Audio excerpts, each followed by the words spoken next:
see all the different layering here.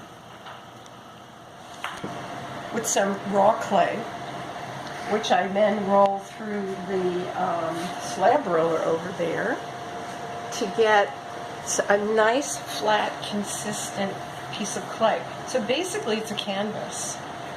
And then I will work from a photograph. In this case, we're working off of this photograph, which is the Kierstead house. And I start to do drawings based on the photograph. And the drawings will be on tissue paper. And I'm going to do this in multiple layers. So I've got the house, and then I've got the trees on a separate layer. So that won't be dealt with until the very end. But then this here gets laid on top of another piece of clay, which is this, and cut out, and some of the lines put into place. And using tools like this, which is a tiny little textured roller, I can create the feeling of stonework in the facade of the building.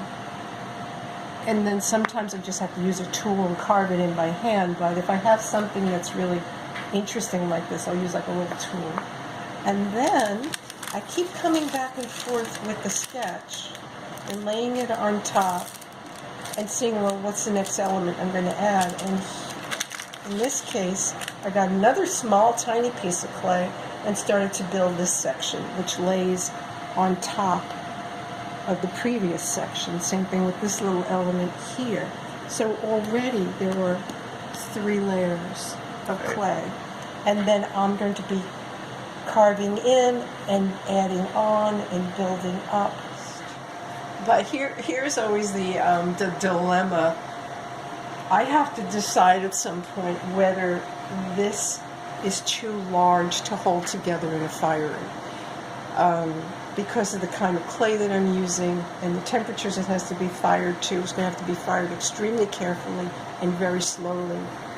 But I may decide that the variations of thicknesses of the whole piece is going to cause too much stress, and I may have to cut this up into pieces. Okay.